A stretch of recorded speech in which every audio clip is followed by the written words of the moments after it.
ಆತ್ಮೀಯ ಸ್ಪರ್ಧಾರ್ಥಿಗಳೇ, ತಮಗೆಲ್ಲರಿಗೂ ಟಿ.ಆರ್.ಜಿಗೆ ಹೃತ್ಪೂರ್ವಕವಾದಂಥ ಸ್ವಾಗತ. ಕನ್ನಡ ವ್ಯಾಕರಣಕ್ಕೆ ಸಂಬಂಧಪಟ್ಟಂಥದ್ದು ಕ್ರಿಯಾಪದಗಳು. ಈ ಕ್ರಿಯಾಪದ ಅಂದ್ರೇನು,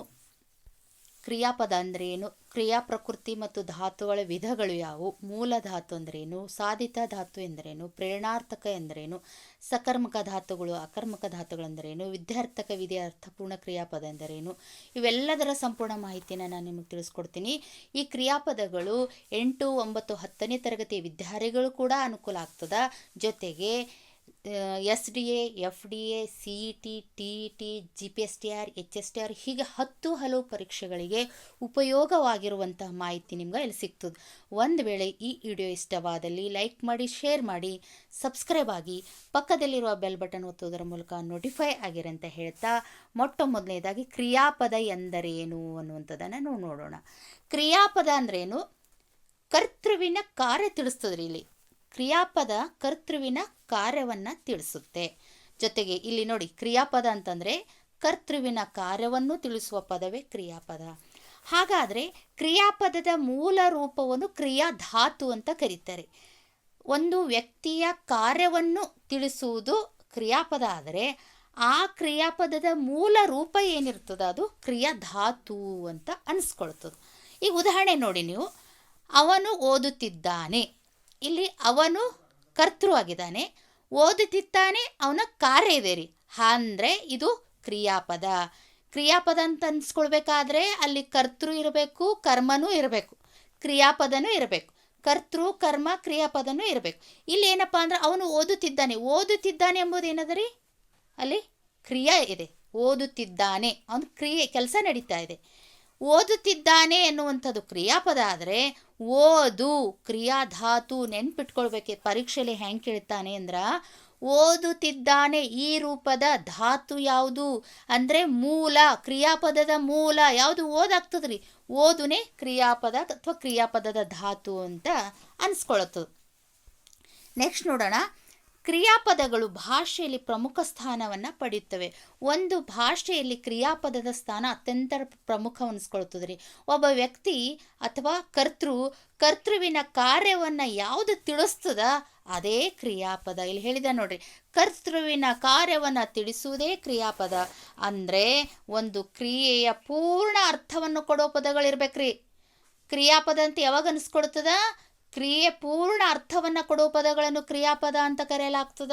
ಒಂದು ವಾಕ್ಯದಲ್ಲಿ ಸಂಪೂರ್ಣವಾದಂತಹ ಅರ್ಥವನ್ನು ಕೊಡುವಂಥ ಪದಗಳಿರಬೇಕು, ಆವಾಗ ಕ್ರಿಯಾಪದ ಅನಿಸ್ಕೊಳ್ತದ. ಅಲ್ಲಿ ಕ್ರಿಯಾಪದದಲ್ಲಿ ಕರ್ತೃವಿನ ಲಿಂಗ ಮತ್ತು ವಚನಗಳಿಗೆ ಅನುಗುಣವಾಗಿ ವರ್ತಿಸುತ್ತದೆ. ಕ್ರಿಯಾಪದ ಹೆಂಗಿರ್ತದಂತಂದರೆ, ಲಿಂಗ ಪುರುಷನೋ ಸ್ತ್ರೀಯೋ ಅನ್ನುವಂಥ ಭಾವನೆಯೂ ಇರಬೇಕು ಎಲ್ಲಿ? ಇದು ಕ್ರಿಯಾಪದದಲ್ಲಿ. ಜೊತೆಗೆ ವಚನಗಳು ಇರಬೇಕು, ಏಕವಚನ ಬಹುವಚನ ಇರ್ತಾವಲ್ರಿ, ಇವೆರಡರ ಅನುಗುಣವಾಗಿ ವರ್ತಿಸುತ್ತೆ. ಯಾವುದು? ಕ್ರಿಯಾಪದ. ಅಂದರೆ ತಿಳ್ಕೊಳ್ಳಿ, ಮೊದಲನೇದಾಗಿ ಕ್ರಿಯಾಪದ ಪ್ರತಿಯೊಂದು ಎಕ್ಸಾಮ್ನಲ್ಲಿ ಕೇಳ್ತಾನೆ ರೀ. ಕ್ರಿಯಾಪದ ಅಂತ ಕೇಳಿಲ್ಲ ಅಂತಂದ್ರೂ ಧಾತು ಕೇಳ್ತಾನೆ. ಒಂದು ಭಾಷೆ ಅನ್ಸ್ಕೊಳ್ಬೇಕಾದ್ರೆ ಅಲ್ಲಿ ಕರ್ತೃವಿನ ಕಾರ್ಯವನ್ನು ತಿಳಿಸುವುದೇ ಕ್ರಿಯಾಪದ ಆಗ್ತದ. ಆ ಕ್ರಿಯಾಪದವು ಹೆಂಗಿರ್ತದಂದ್ರೆ ಪೂರ್ಣ ಅರ್ಥವನ್ನು ಕೊಡುವ ಪದಗಳನ್ನು ಕ್ರಿಯಾಪದ ಅಂತ ನಾವು ಕರಿತೀವಿ. ಹೀಗಾಗಿ ಕ್ರಿಯಾಪದವು ಕರ್ತೃವಿನ ಲಿಂಗ ಮತ್ತು ವಚನಗಳಿಗೆ ಅನುಗುಣವಾಗಿ ವರ್ತಿಸುತ್ತೆ. ನೀವು ಇಲ್ಲಿ ಕನ್ಫರ್ಮ್ ಮಾಡ್ಕೋಬೇಕು, ಕ್ರಿಯಾಪದ ಅಂದ್ರೆ ಏನು, ಧಾತು ಅಂದ್ರೆ ಏನು. ಕ್ರಿಯಾಪದ ಅಂತಂದ್ರೆ ಕರ್ತೃವಿನ ಕಾರ್ಯವನ್ನು ತಿಳಿಸ್ಕೊಳ್ತದ. ಧಾತು ಅಂತಂದ್ರೆ ಕ್ರಿಯಾಪದದ ಮೂಲ ರೂಪವೇ ಧಾತು. ಇಲ್ಲಿ ನೋಡಿ, ಓದುತ್ತಿದ್ದಾನೆ ಇದು ಕ್ರಿಯಾಪದದ ರೀ. ಇದರ ಮೂಲ ಧಾತು ಯಾವುದು? ಓದು ಧಾತು ಆಗ್ತದೆ. ಇದು ಕ್ರಿಯಾಪದ ಓದುತ್ತಿದ್ದಾನೆ ಆಗ್ತದ. ಅದರ ಮೂಲ ಅಂದರೆ ಹುಟ್ಟು, ಓದು ಅಂದರೆ ಧಾತು ಆಗ್ತದ. ಇಷ್ಟು ನೆನ್ಪಿಟ್ಕೊಳ್ಬೇಕು. ಇಂಥ ಕ್ರಿಯಾಪದದ ಮೂಲ ರೂಪವನ್ನು ಕ್ರಿಯಾ ಪ್ರಕೃತಿ ಅಥವಾ ಧಾತು ಎನ್ನುವರು. ನೋಡಿ, ಪರೀಕ್ಷೆಯಲ್ಲಿ ಹೆಂಗೆ ಕೇಳ್ತಾನಂತಂದರೆ, ಧಾತು ಅಂತ ನಮಗೆ ನಿಜ ಖುನ ಇರ್ತದ, ಆದರೆ ಧಾತುವಿಗೆ ಇನ್ನೊಂದು ಹೆಸರು ಕ್ರಿಯಾ ಪ್ರಕೃತಿ ಅಂತಲೂ ಕೂಡ ಕರೀತಾರೆ. ಕ್ರಿಯಾ ಪ್ರಕೃತಿ ಯಾವುದು ಅಂತ ಕೇಳ್ತಾರೆ. ಓದುತ್ತಿದ್ದಾನೆ ಇದರಲ್ಲಿ ಕ್ರಿಯಾ ಪ್ರಕೃತಿ ಯಾವುದು ಅಂತ ಕೇಳ್ತಾನೆ. ನಾವು ಉತ್ತರ ಯಾವ್ದು ಕೊಡಬೇಕು? ಓದು. ಯಾಕೆ ಉತ್ತರ ಕೊಡಬೇಕು? ಧಾತು ಅಂದ್ರೂ ಒಂದೇ, ಕ್ರಿಯಾ ಪ್ರಕೃತಿ ಅಂತಂದ್ರೂ ಕೂಡ ಒಂದೇ ಅಂಥೇಳಿ ನಾವಿಲ್ಲಿ ಕರಿತೀವಿ ರೀ. ಹಾಗಾದರೆ ಕ್ರಿಯಾ ಪ್ರಕೃತಿ ಅಥವಾ ಧಾತುಗಳ ವಿಧಗಳು ಅವರಿ. ನೋಡ್ರಿ, ನಾವು ಇಲ್ಲಿ ತನಕ ಏನು ನೋಡಿದೀವಿ? ಕ್ರಿಯಾಪದ ಅಂದ್ರೆ ಏನು ಅಂದರೆ ಒಬ್ಬ ಕರ್ತೃವಿನ ಕಾರ್ಯವನ್ನ ತಿಳಿಸುವುದೇ ಕ್ರಿಯಾಪದ ಆಗ್ತದ. ಆ ಕ್ರಿಯಾಪದದಲ್ಲಿ ಕ್ರಿಯೆಯ ಪೂರ್ಣ ಅರ್ಥವನ್ನು ಕೊಡುವ ಪದಗಳೇ ಕ್ರಿಯಾಪದ ಅನಿಸ್ಕೊಳ್ತದ. ಜೊತೆಗೆ ಕರ್ತೃವಿನ ಲಿಂಗ ಮತ್ತು ವಚನಗಳಿಗನುಗುಣವಾಗಿ ವರ್ತಿಸ್ತದೆ ಯಾವುದು? ಕ್ರಿಯಾಪದ. ಹಾಗಾದರೆ ಧಾತು ಅಂದ್ರೆ ಏನು? ಕ್ರಿಯಾ ಪ್ರಕೃತಿ ಅಂದ್ರೆ ಏನು? ಕ್ರಿಯಾ ಪ್ರಕೃತಿ ಅಂದ್ರೆ ಒಂದೇ, ಧಾತು ಅಂದ್ರೆ ಒಂದೇ. ಬಹಳಷ್ಟು ಪರೀಕ್ಷೆಯಲ್ಲಿ ಕ್ರಿಯಾ ಪ್ರಕೃತಿ ಅಂತ ಕೊಡ್ತಾರ, ನಿಮ್ಗೆ ಕನ್ಫ್ಯೂಸ್ ಆಗುತ್ತೆ. ಧಾತುವಿಗೆ ಕ್ರಿಯಾ ಪ್ರಕೃತಿ ಅಂತ ಕರೀತಾರ. ಕ್ರಿಯಾ ಪ್ರಕೃತಿ ಅಂದ್ರೆ ಏನು, ಧಾತು ಅಂದ್ರೆ ಏನು ಅಂದಾಗ ಕ್ರಿಯಾಪದದ ಮೂಲ ರೂಪವನ್ನ ಕ್ರಿಯಾ ಪ್ರಕೃತಿ ಅಥವಾ ಧಾತು ಅಂತ ಕರಿತೀವಿ.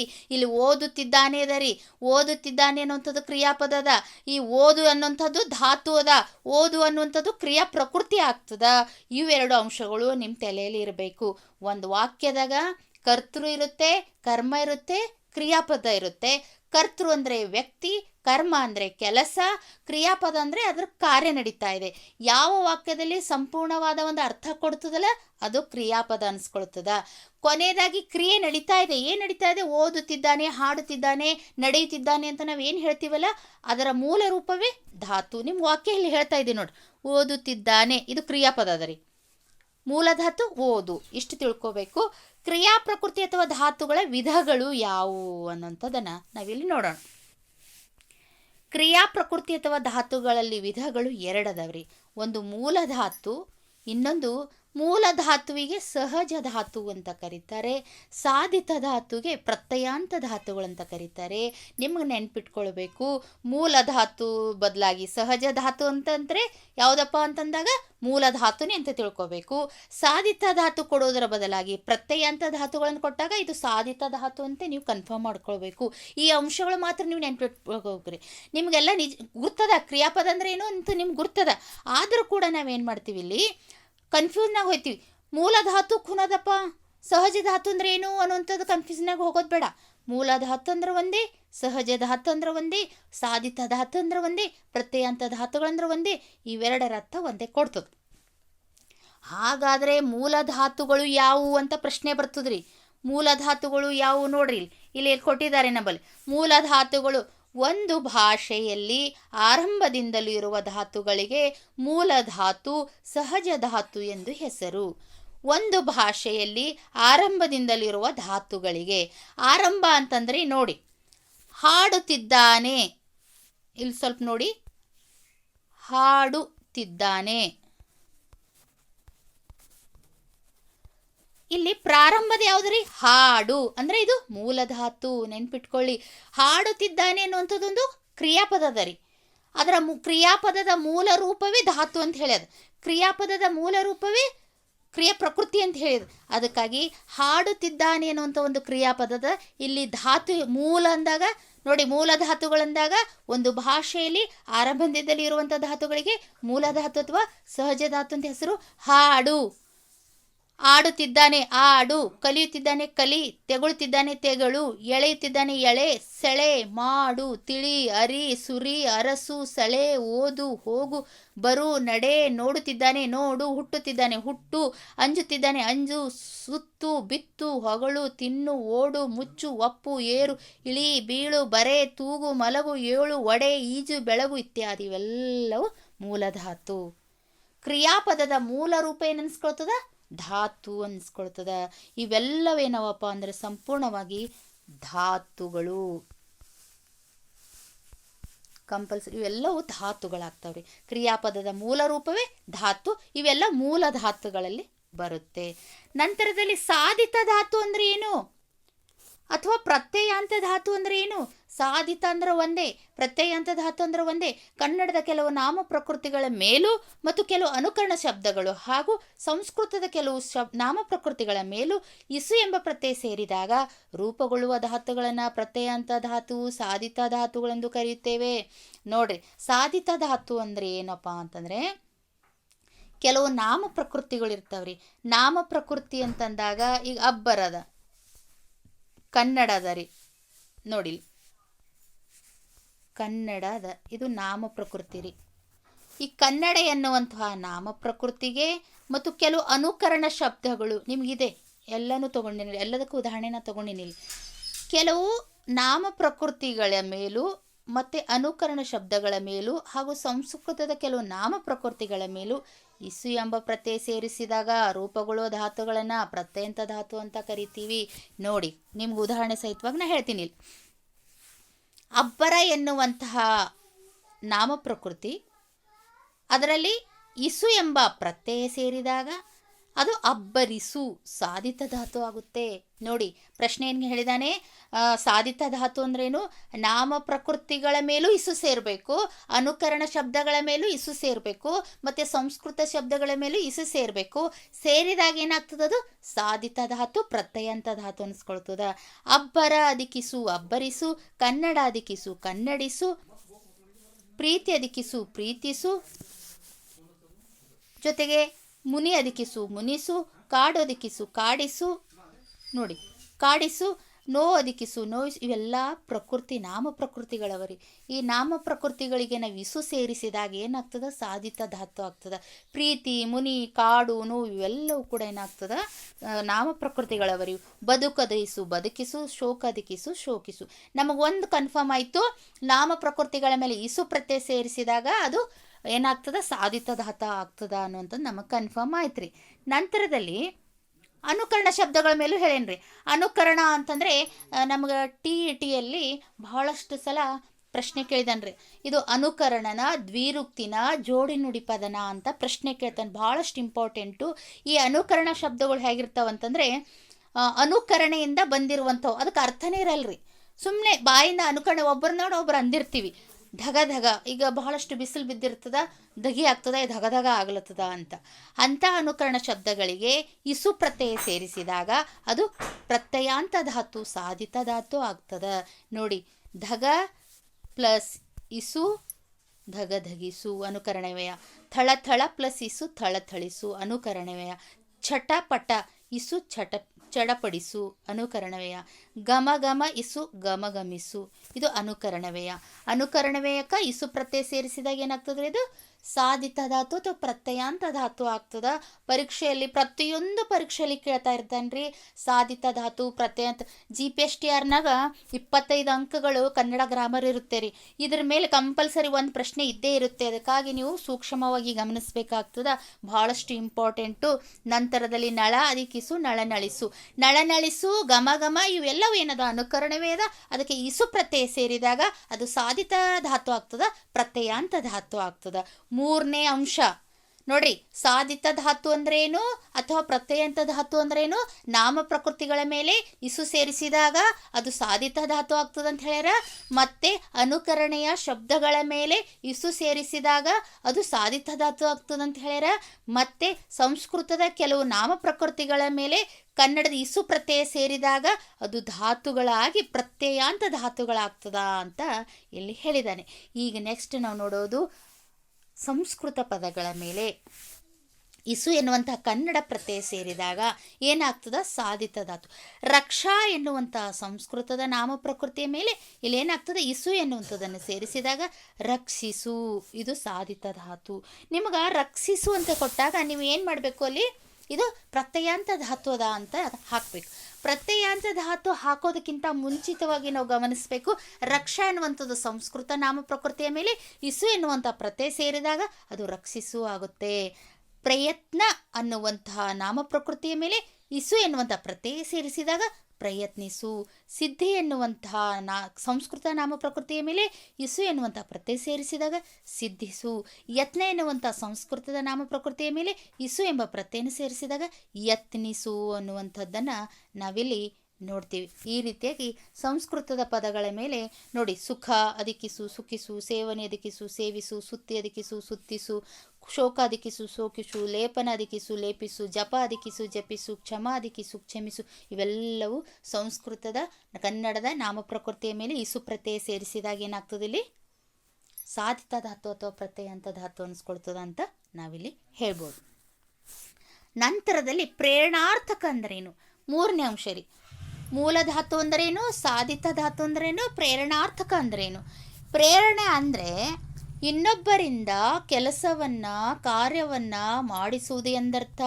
ಬೇರೆಯವರಿಂದ ಕೆಲಸ ಮಾಡಿಸುವುದಕ್ಕೆ ಪ್ರೇರಣಾರ್ಥಕ ಅಂತಾರ. ಅಥವಾ ಒಬ್ಬರ ಪ್ರೇರಣೆಯಿಂದ ಇನ್ನೊಬ್ಬರು ಕಾರ್ಯ ನಡೆಯುವಂತೆ ಮಾಡುವುದು. ಒಬ್ಬರ ಪ್ರೇರಣೆಯಿಂದ ಬೇರೆಯವ್ರ ಕಾರ್ಯ ಏನು ಮಾಡ್ತಾರಲ್ಲ ಅದಕ್ಕೆ ಪ್ರೇರಣಾರ್ಥಕ ಅಂತ ಕರೀತಾರೆ. ನೋಡಿ, ಇನ್ನೊಬ್ಬರಿಂದ ಕಾರ್ಯವನ್ನು ಮಾಡಿಸುವುದು. ಇನ್ನೊಬ್ಬರಿಂದ, ಈಗ ಒಬ್ರು ನಿಂತಿರ್ತಾರೆ, ಒಬ್ಬ ವ್ಯಕ್ತಿ ಇನ್ನೊಬ್ಬರಲ್ಲಿಂದ ಮಾಡಿಸಿ ತಗೊಳ್ಳೋದಕ್ಕೆ ಪ್ರೇರಣಾರ್ಥಕ ಅಂತಾರೆ. ಅಥವಾ ಒಬ್ಬರ ಪ್ರೇರಣೆಯನ್ನು ಪಡ್ಕೊಂಡು ಇನ್ನೊಬ್ಬರು ಕಾರ್ಯ ನಡೀತದಲ್ಲ ಅದಕ್ಕೆ ಪ್ರೇರಣಾರ್ಥಕ ಅಂತ ಕರೀತಾರೆ. ಹಾಗಾದರೆ ನೋಡಿ, ಪ್ರೇರಣಾರ್ಥಕ ಅಂದರೆ ಪ್ರೇರಣೆ ಇರಬೇಕ್ರಿ. ಇಲ್ಲಿ ಕಲಿಸು, ಇಲ್ಲಿ ಪ್ರೇರಣೆ ಅದನ್ನ ನೋಡಿ. ನಾಮ ಪ್ರಕೃತಿ ಪ್ರತ್ಯಯ ಸೇರಿಸಿ ಇಸು ಎನ್ನುವಂಥ ಪ್ರತ್ಯಯನ ಸೇರಿಸಿದಾಗ ಅದು ಸಾಧಿತ ಧಾತು ಆಗ್ತದ. ಕಲಿಸು,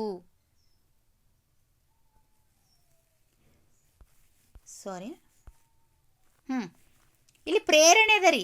ಪ್ರೇರಣೆ ಆದಾಗ ಅದು ಸಾಧಿತ ಧಾತು ಆಗ್ತದೆ. ಪ್ರೇರಣಾರ್ಥಕ ಅಂದರೆ ಅದು ಸಾಧಿತ ಧಾತುವಿನಲ್ಲೇ ಬರುವಂಥದ್ದು. ನೋಡಿ, ಕಲಿ ಅದಕ್ಕೆ ಇಸು ಕಲಿಸು, ಇಲ್ಲಿ ಪ್ರೇರಣೆ ಇದೆ ರೀ. ನಂತರದಲ್ಲಿ ನಲಿ ಅದಕ್ಕೆ ಇಸು ನಲಿಸು. ನಲಿ ಅಂತ ಯಾರಾದರೂ ಹೇಳಿದ್ರೆ ಇಸು ಸೇರಿದಾಗ ನಲಿಸು ಅಂದರೆ ಬೇರೆಯವರ ಪ್ರೇರಣೆಯಿಂದ ಅಲ್ಲಿ ಬೇರೆಯವರ ಕಾರ್ಯದಿಂದ ಇನ್ನೂ ಅಲ್ಲಿ ಕೆಲಸ ನಡೀತಾ ಇದೆ. ಮಾಡೋದಕ್ಕಿಸು ಮಾಡಿಸು, ನಗುವುದಕ್ಕಿಸು ನಗಿಸು, ಬರೆಯೋದಕ್ಕಿಸು ಬರೆಸು, ನಡೆಯೋದಕ್ಕಿಸು ನಡೆಸು, ಇಲ್ಲೆಲ್ಲರೂ ಪ್ರೇರಣೆ ಅದ ರೀ. ಓಡೋದಕ್ಕಿಸು ಓಡಿಸು, ಹಾಡೋದಕ್ಕಿಸು ಹಾಡಿಸು, ಕರಗೋದಕ್ಕಿಸು ಕರಗಿಸು, ಇವೆಲ್ಲ ಪ್ರೇರಣಾರ್ಥಕ ಶಬ್ದಗಳು. ಹೀಗಾಗಿ ಇದು ಸಾಧಿತ ಧಾತು ಅನಿಸ್ಕೊಳ್ತದೆ. ಇದು ಪ್ರೇರಣಾರ್ಥಕ ಸಾಧಿತ ಧಾತು ಅಂತ ಅನಿಸ್ಕೊಳ್ತದೆ ಅಂತ ಹೇಳ್ಬೋದು. ನಂತರ ನೋಡಿದಾಗ ಸಕರ್ಮಕ ಧಾತು ಮತ್ತು ಅಕರ್ಮಕ ಧಾತುಗಳು 4ನೇ ಅಂಶ ರೀ. ಸಕರ್ಮಕ ಧಾತು ಮತ್ತು ಅಕರ್ಮಕ ಧಾತು ಅಂದರೆ ಏನು, ಭಾಳಷ್ಟು ಇಂಪಾರ್ಟೆಂಟ, ಪರೀಕ್ಷೆಯಲ್ಲಿ ಕೇಳ್ತಾನೆ. ಅದಕ್ಕೆ ನೀವೇನು ಮಾಡಬೇಕು, ಸೂಕ್ಷ್ಮವಾಗಿ ಗಮನಿಸಬೇಕು. GPSTRನಲ್ಲಿ ಒಂದ್ಸಲ ಕೇಳಿದಾನ್ರಿ, TETಯಲ್ಲೂ ಕೇಳ್ತಾನೆ, ಹೀಗೆ SDಯಲ್ಲೂ ಕೇಳೇನೆ, FDಯಲ್ಲೂ ಕೇಳ್ತಾ ಇರ್ತಾನೆ. ಅದಕ್ಕಾಗಿ ನೀವು ಕರೆಕ್ಟಾಗಿ ನೋಡ್ತಾ ಹೋಗಬೇಕು. ಸಕರ್ಮಕ ಅಂದ್ರೇನು, ಅಕರ್ಮಕ ಧಾತುಗಳೆಂದರೇನು. ಸಕರ್ಮಕ ಅಂದರೆ ಕರ್ಮಪದ ಇರುವಂಥದಕ್ಕೆ ಸಕರ್ಮಕ ಅಂತ ಕರೀತಾರೆ. ಅಕರ್ಮಕ ಧಾತುಗಳಂದರೆ ಅಲ್ಲಿ ಕರ್ಮಪದ ಇರಲ್ರಿ. ಅಂದರೆ ರಾಮನು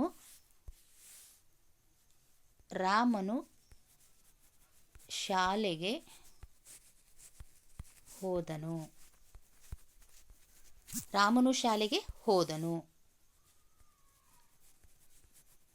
ರಾಮನು ಶಾಲೆಗೆ ಹೋದನು. ಇಲ್ಲಿ ನೋಡಿ, ರಾಮ ಅಂದರೆ ಕರ್ತೃ ಆಗುತ್ತಾ, ಶಾಲೆಗೆ ಅನ್ನೋಂಥದ್ದು ಒಂದು ಕೆಲಸ ಏನದ ರೀ, ಕರ್ಮ ಆಗುತ್ತಾ, ಹೋದನು ಅನ್ನೋಂಥದ್ದು ಕ್ರಿಯಾಪದ ಆಗುತ್ತಾ. ನೋಡಿ, ರಾಮನು ಶಾಲೆಗೆ ಹೋದನು. ರಾಮನು ಒಂದು ಕ್ರಿಯಾಪದ ಅನ್ಸ್ಕೊಳ್ತದ್ರಿ. ಇದು ಇಂಥದಕ್ಕೆ ಏನಂತಾರೆ, ಸಕರ್ಮಕ ಧಾತು ಅಂತಾರೆ. ರಾಮನು ಶಾಲೆಗೆ ಹೋದನು, ರಾಮ ಅನ್ನುವಂತಹ ಕರ್ತೃ, ಶಾಲೆಗೆ ಅನ್ನುವಂಥದ್ದು ಕರ್ಮ, ಹೋದನು ಅನ್ನುವಂಥದ್ದು ಕ್ರಿಯಾಪದ. ಈ 3 ಅಂಶಗಳು ಇತ್ತು ಅಂದರೆ ಅದು ಸಕರ್ಮಕ ಧಾತು ಅನಿಸ್ಕೊಳ್ಳುತ್ತೆ. ಅಕರ್ಮಕ ಧಾತು ಅಂತಂದಾಗ ಕರ್ಮಪದ ಇರಲ್ರಿ ಅಲ್ಲಿ. ಶಾಲೆಗೆ ಅನ್ನುವಂಥ ರಾಮನು ಹೋದನು, ಎಲ್ಲಿಗೆ ಹೋದನೋ ಕುನ ಇಲ್ಲ. ಅಕರ್ಮಕ ಧಾತು ಅಂದಾಗ ಅಕರ್ಮಕ ಅಂದ್ರೆ ಅಲ್ಲಿ ಕರ್ಮಪದ ಇರಲ್ಲ, ಸಕರ್ಮಕ ಅಂದಾಗ ಕರ್ಮಪದ ಇರುತ್ತೆ. ರಾಮನು ಶಾಲೆಗೆ ಹೋದನು, ರಾಮನು ಶಾಲೆಗೆ ಹೋದನು ಅನ್ನುವಂಥದ್ರಲ್ಲಿ ಸಕರ್ಮಕ ಧಾತುವಿದೆ. ಎಲ್ಲಿ ಕರ್ಮಪದ ಇರುತ್ತೆ ಅದು ಸಕರ್ಮಕ, ಎಲ್ಲಿ ಕರ್ಮಪದ ಇರಲ್ಲ ಅದು ಅಕರ್ಮಕ. ಇವೆರಡು ನೆನ್ಪಿಟ್ಕೊಂಡ್ರೆ ನೀವು ಸಕರ್ಮಕ ಧಾತು ಮತ್ತು ಅಕರ್ಮಕ ಧಾತುಗಳನ್ನು ಜೀವನವಿಡೀ ಮರೆಯೋದಿಲ್ಲ. ಈ ಉದಾಹರಣೆಯಾಗಿ ನೋಡ್ಬೇಕಾದ್ರೆ ನೋಡಿ, ರಾಮನು ಹಣ್ಣನ್ನು ತಿಂದನು. ಇಲ್ಲಿ ನೋಡ್ರಿ, ರಾಮನು ಹಣ್ಣನ್ನು ತಿಂದನು ಕರ್ಮಪದ ಅಲ್ರಿ. ರಾಮನು ಏನು ತಿಂದನು, ಹಣ್ಣನ್ನು ತಿಂದನು. ರಾಮನು ಎಂಬುದು ಕರ್ತೃಪದ, ಹಣ್ಣನು ಎಂಬುದು ಕರ್ಮಪದ, ತಿಂದನು ಎಂಬುದು ಕ್ರಿಯಾಪದ ಆಗಿದೆ. ರಾಮನು ಏನನ್ನು ತಿಂದನೆಂದು ಪ್ರಶ್ನಿಸಿದರೆ ಹಣ್ಣನ್ನು ಎಂಬ ಉತ್ತರ ಬರುತ್ತೆ. ಹೀಗೆ ಕ್ರಿಯಾಪದವನ್ನು ಆಧಾರವಾಗಿಟ್ಟುಕೊಂಡು ಏನನ್ನು ಎಂದು ಪ್ರಶ್ನಿಸಿದ ಕರ್ಮಪದ ಬರಬೇಕು. ಆದರೆ ಕೆಲವು ಕ್ರಿಯಾಪದಗಳು ಕರ್ಮಪದ ಇಲ್ಲದೆ ಬಳಕೆ ಆಗ್ತವ. ಕ್ರಿಯಾಪದ ಅಂದರೆ ಹೇಗಿರುತ್ತೆ ಅಂದರೆ ಸಕರ್ಮಕ ಧಾತು ಮತ್ತು ಅಕರ್ಮಕ ಧಾತು. ಸಕರ್ಮಕ ಅಂದರೆ ಕರ್ಮಪದ ಇರುತ್ತೆ, ಕೆಲವೊಂದು ಕ್ರಿಯಾಪದದಲ್ಲಿ ಅಕರ್ಮಕ ಧಾತುನೂ ಇರುತ್ತೆ, ಅಂದರೆ ಅಲ್ಲಿ ಕ್ರಿಯಾಪದ ಇರೋದಿಲ್ಲ. ಯಾವ ಪದದಲ್ಲಿ ಕರ್ಮ ಇರುತ್ತೆ ಅದು ಸಕರ್ಮಕ ಧಾತುಗಳು, ಯಾವ ಕ್ರಿಯಾಪದದಲ್ಲಿ ಕರ್ಮ ಇರೋಲ್ಲ ಅಕರ್ಮಕ ಧಾತುಗಳು. ಇವೆರಡೂ ಕ್ರಿಯಾಪದನೇ ಅನಿಸ್ಕೊಳ್ತಾವೆ. ಕರ್ಮಪದ ಇದ್ರೂ ಕೂಡ ಕ್ರಿಯಾಪದನೇ, ಅಕರ್ಮಕ ಪದನೂ ಕೂಡ ಕ್ರಿಯಾಪದನೇ. ರಾಮನು ಓಡಿದನು, ಇಲ್ಲಿ ರಾಮನು ಏನನ್ನು ಓಡಿದನು ಅಂತ ಪ್ರಶ್ನಿಸಿದ್ರೆ ಉತ್ತರ ಸಿಗಲ್ರಿ.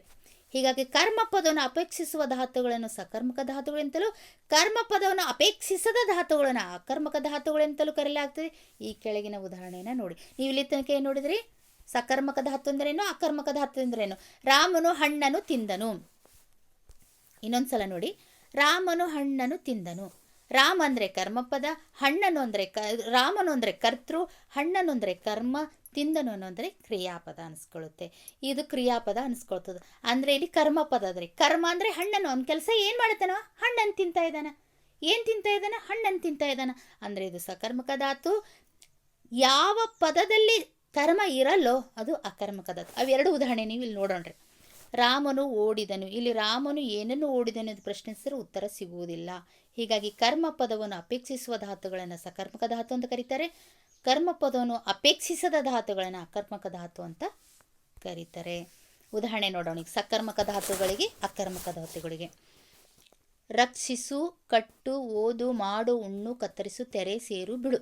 ಈ ಎಲ್ಲ ಧಾತುಗಳ ಮುಂದೆ ಏನನ್ನು ಯಾರನ್ನು ಎಂದು ಪ್ರಶ್ನೆ ಹಾಕಿಕೊಂಡ್ರೆ ಯಾವುದಾದ್ರೊಂದು ಕರ್ಮಪದ ಉತ್ತರ ಸಿಗುತ್ತೆ. ನೋಡಿ ಸಕರ್ಮಕ ಧಾತುಗೆ ಉದಾಹರಣೆ ನೋಡಿ.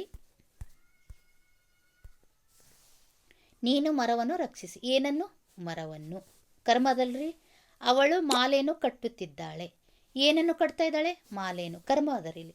ಅವರು ಊಟವನ್ನು ಮಾಡುತ್ತಿದ್ದಾರೆ. ಏನನ್ನು ಮಾಡ್ತಾ ಇದ್ದಾರೆ? ಊಟವನ್ನು ಮಾಡ್ತಾ ಇದ್ದಾರೆ. ಕರ್ಮ ಅದ ಇಲ್ಲಿ.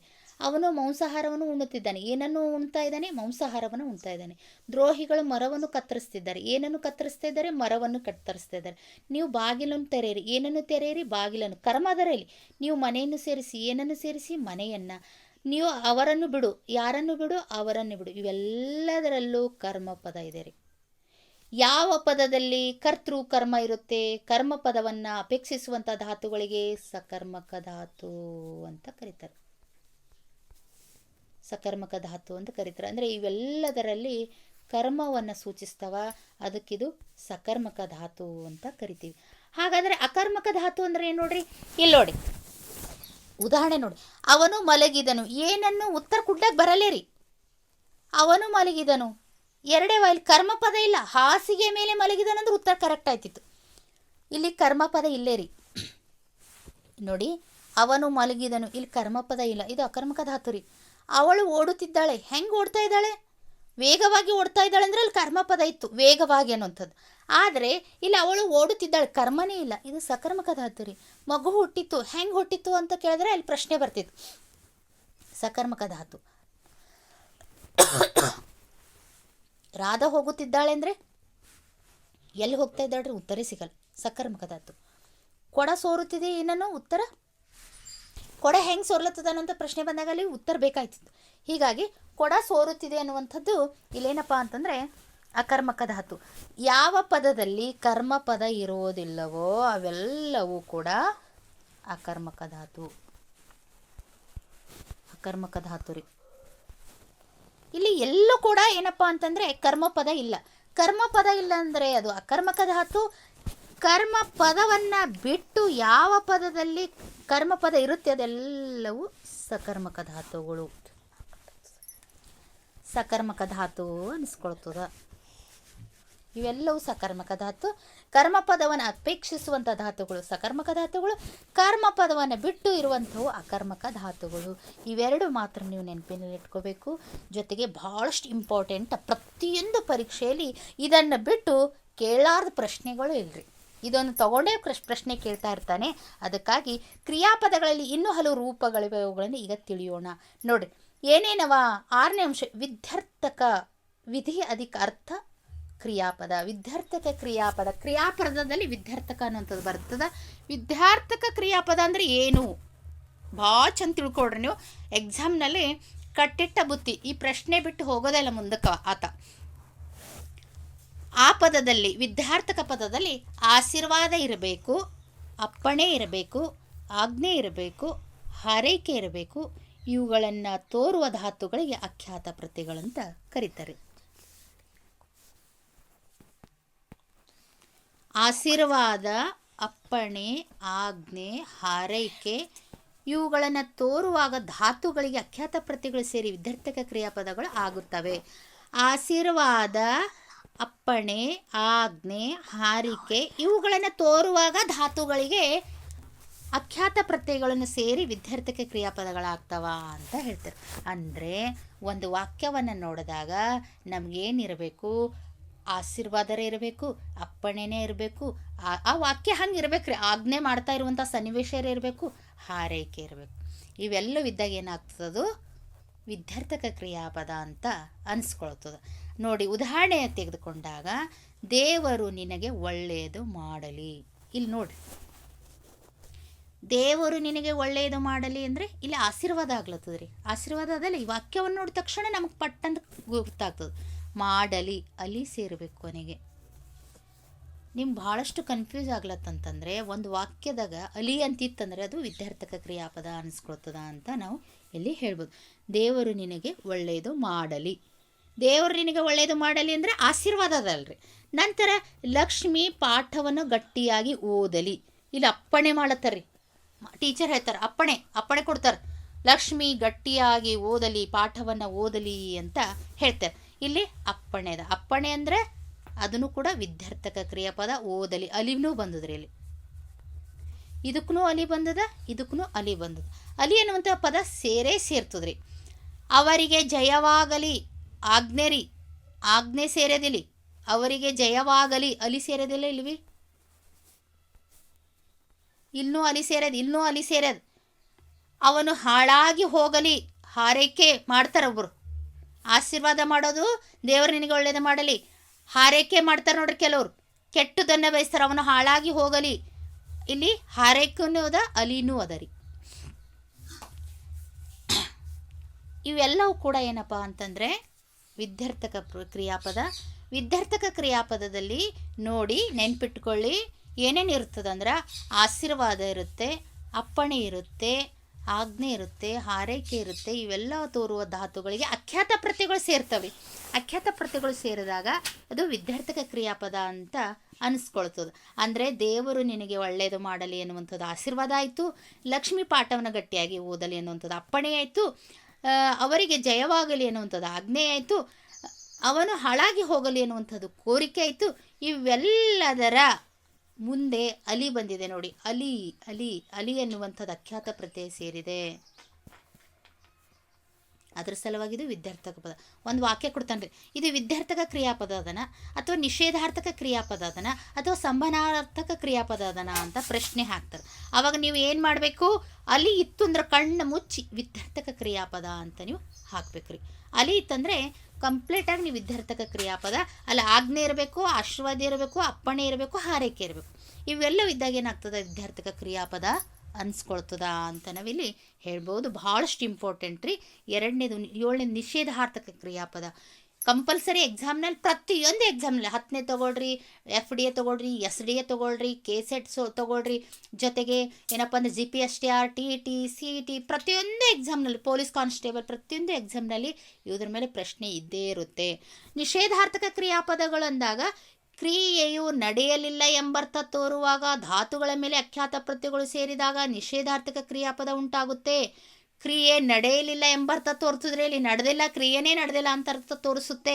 ಅದರ ಮೇಲೆ ಅಖ್ಯಾತ ಪ್ರತ್ಯಯಗಳು ಸೇರಿದಾಗ ಅದೇನಾಗ್ತದ, ನಿಷೇಧಾರ್ಥಕ ಆಗ್ತದ.